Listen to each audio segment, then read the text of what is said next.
Field part 1। इस lesson में मैं आज आपको इलेक्ट्रिक चार्ज के बारे में बताने जा रहा हूं। चार्ज की डेफिनेशन लिखने से पहले आप जान लीजिए कि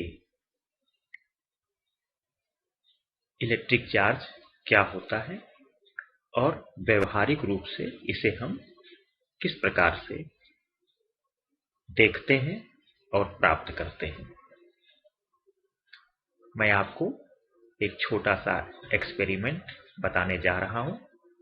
पहले आप इसे समझ लीजिए, फिर स्वयं करके देखिएगा और फिर आप रियलाइज करिएगा कि इलेक्ट्रिक चार्ज के बारे में आप बहुत पहले से ही जानते रहे हैं, केवल आपको यह नहीं पता था कि ये जो आप कर रहे हैं यह इनफैक्ट इलेक्ट्रिक चार्ज का रिजल्ट है।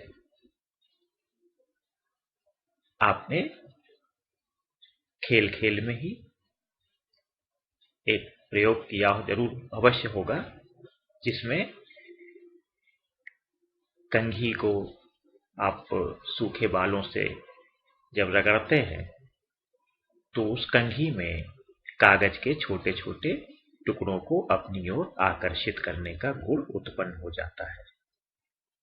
कभी कभी यह काम आप सामान्य सी जो प्लास्टिक की पटरी होती है उसको भी आप अगर अपने सूखे बालों में रगड़ते हैं तो वह भी कागज के टुकड़ों को अपनी ओर आकर्षित कर लेती हुई। अधिकांश विद्यार्थी तो पटरी से ही कर लेते हैं इस प्रयोग को। मैं आपको बताऊं कि इसके अलावा यही प्रयोग हो सकता है यदि आप कांच की छड़ को सिल्क के किसी टुकड़े के ऊपर, सिल्क मतलब रेशम के टुकड़े के ऊपर अगर आप रब करते हैं, रगड़ते हैं तो उस ग्लास रॉड में भी कागज के टुकड़ों को अपनी ओर आकर्षित करने का गुण उत्पन्न हो जाता है। आइए मैं इसको दिखाता हूं आपको।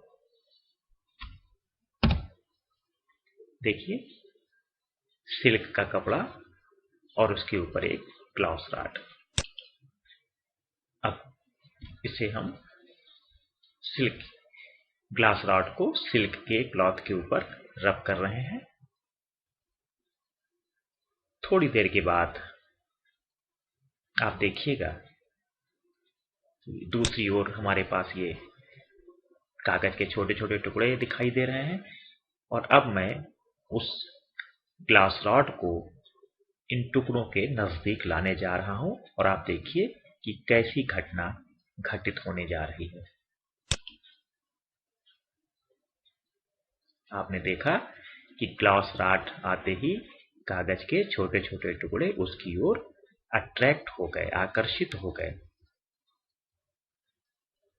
तो स्टूडेंट्स, जब तक आप इस ग्लास रॉड को सिल्क के कपड़े पर नहीं रब करते हैं तब तक वह इन कागज के टुकड़ों को अपनी ओर अट्रैक्ट नहीं कर रही थी, किंतु सिल्क के कपड़े से रगड़ने पर इस कांच की छड़ में कागज के टुकड़ों को अपनी ओर आकर्षित करने का एक गुण उत्पन्न हो गया, एक प्रॉपर्टी उत्पन्न हो गई।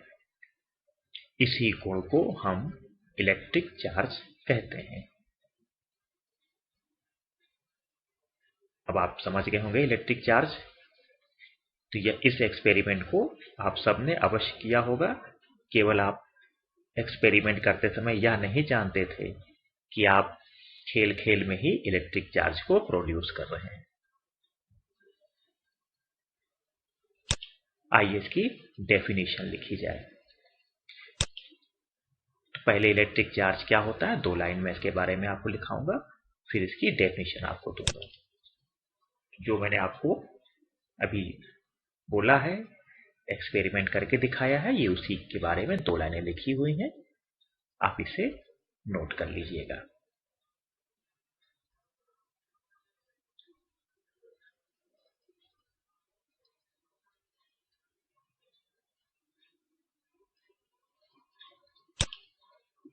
Definition of electric charge.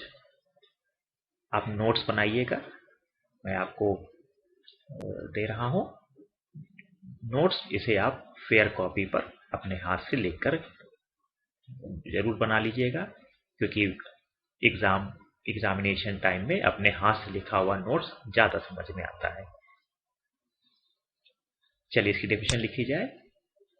जैसा मैंने बताया कि इलेक्ट्रिक चार्ज की प्रॉपर्टी डेवलप हो जाने पर जो हमारे वस्तुएं हैं वे छोटी छोटी और हल्की वस्तुओं को अपनी ओर आकर्षित करने लगती हैं। तो डेफिनेशन है electric charge is that property of the material of the bodies by which they start to attract some light and tiny objects. Light मतलब हल्की, टाइनी मतलब छोटी, ऑब्जेक्ट्स मतलब वस्तुएं। तो जिनके द्वारा हल्की और छोटी वस्तुएं किसी वस्तु की ओर आकर्षित हो जाती हैं, तो ऐसी प्रॉपर्टी को हम कहते हैं electric charge.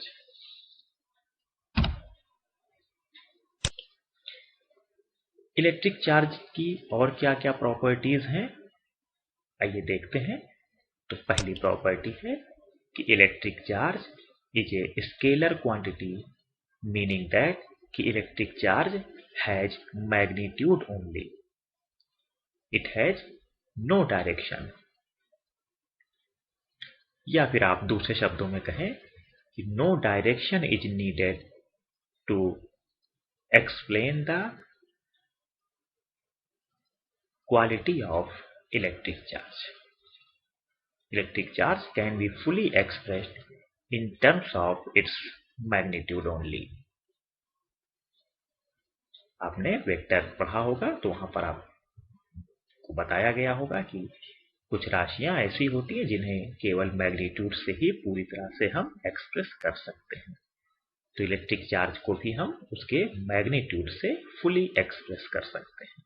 Second, in a SI system, unit of electric charge is ampere second or coulomb.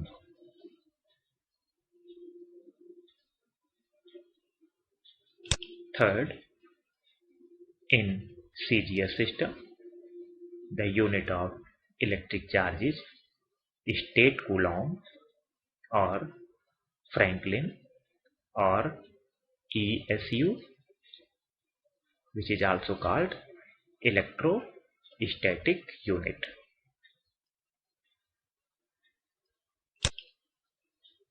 Another unit of electric charge is EMU, electromagnetic unit, which is also called ab coulomb.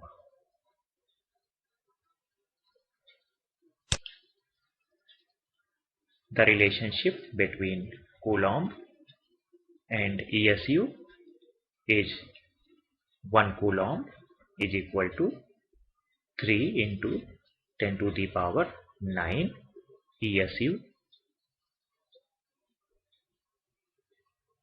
The relationship between coulomb and EMU is 1 coulomb is equal to 1 upon 10 EMU.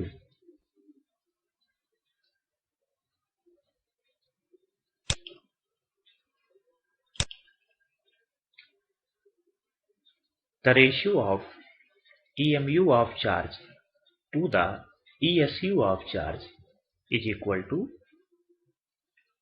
speed of light. C.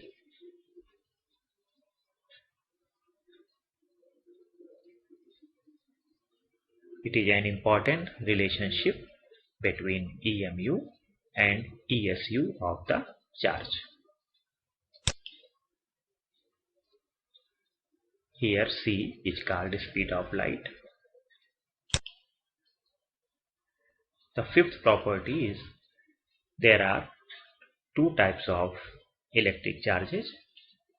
First is positive charge and second is negative charge.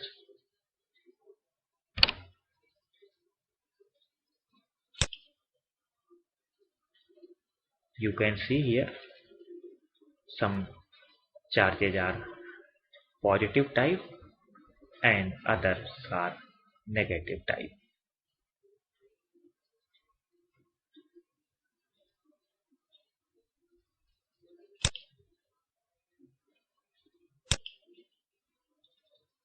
The sixth property is two like charges repel each other, whereas two alike charges attract each other.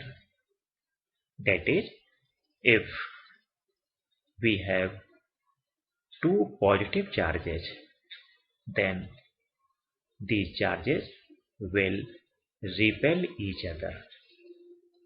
On the other hand, if we have two negative charges, then they will also repel each other.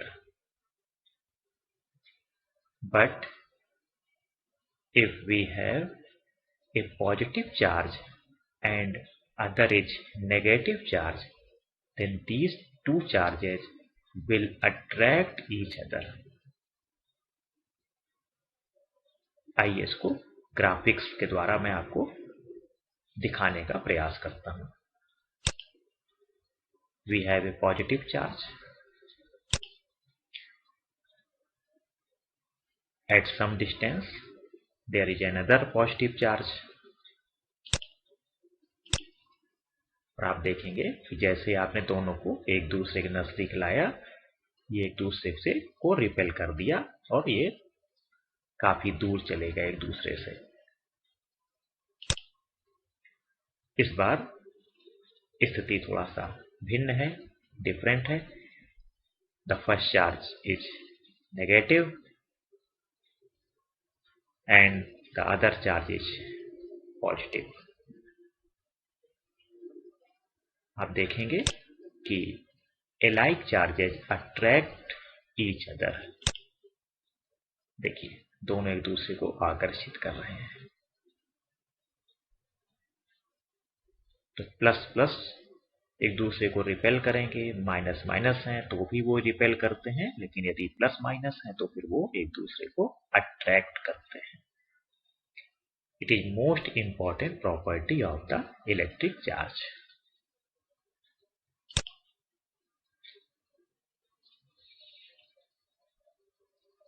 Here there is a piece of paper which is electrically neutral. At some distance from it, there is a positive charge, and we are now interested about the types of electric force between electric charge and a chargeless piece of paper. यानी हमारे पास एक कागज का टुकड़ा रखा हुआ है जो कि इलेक्ट्रिकली न्यूट्रल है, उदासीन है, चार्जलेस है. उससे कुछ दूरी पर एक पॉजिटिव चार्ज है और हम ये जानना चाह रहे हैं कि क्या इनके बीच में कोई फोर्स लगेगा, और अगर लगेगा तो वो फोर्स ऑफ रिपल्सन होगा या फोर्स ऑफ अट्रैक्शन होगा. आइए देखते हैं. Seventh property, charged body always attracts the electrically neutral bodies or objects. तो जैसा सेवेंथ प्रॉपर्टी के अकॉर्डिंग दिखाई दे रहा है, neutral body will be attracted towards the charged body.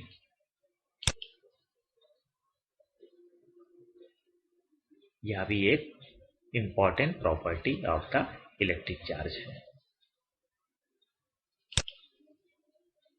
एक नोट लिखिएगा. Repulsion is a sure test of electrification. And the second is most important lines of the note.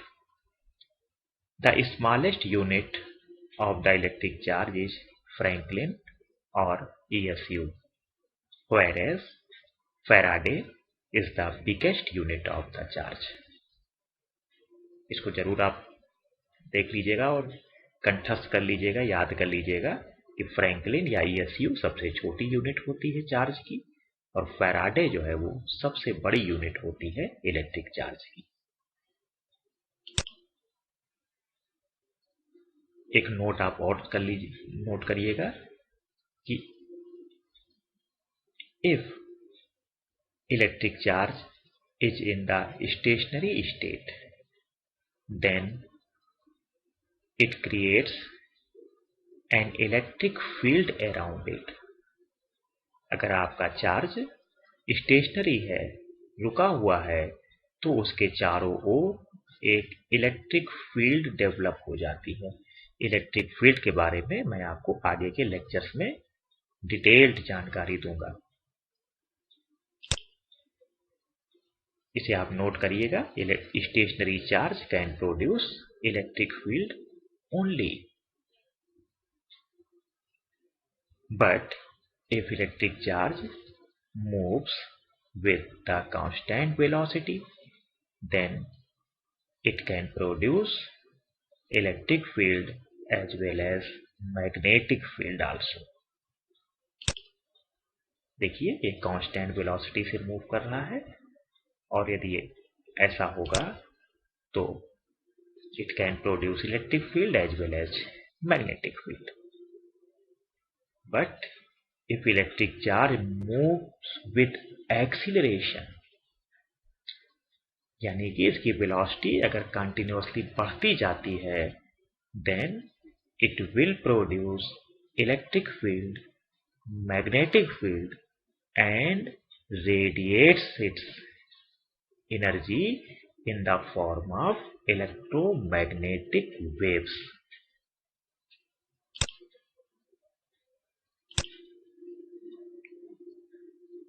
तो accelerated charges अपनी extra energy को electromagnetic waves के form में radiate करते हैं। इन तीनों बातों को आप नोट में जरूर लिख लीजिएगा।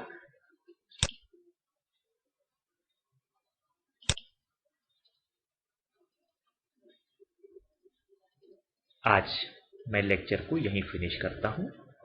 नेक्स्ट लेक्चर में मैं आपको फंडामेंटल चार्ज और क्वांटाइजेशन ऑफ चार्ज के बारे में जानकारी दूंगा। इसके अलावा मैं आपको बता दूं कि जितना मैंने आज आपको पढ़ाया है, इसे आप अपनी एक फेयर कॉपी में अवश्य नोट कर लीजिए, और नोट करने के बाद आप इसे तैयार भी करिए और मुझसे चेक भी कराइए। उसकी फोटोग्राफ्स और आप स्नैपशॉट लेकर के मुझे जरूर दिखा दिया करिए, ताकि मैं आश्वस्त हो जाऊं कि आप अपना काम कर रहे हैं ऑनलाइन टीचिंग के दौरान भी। Thank you very much.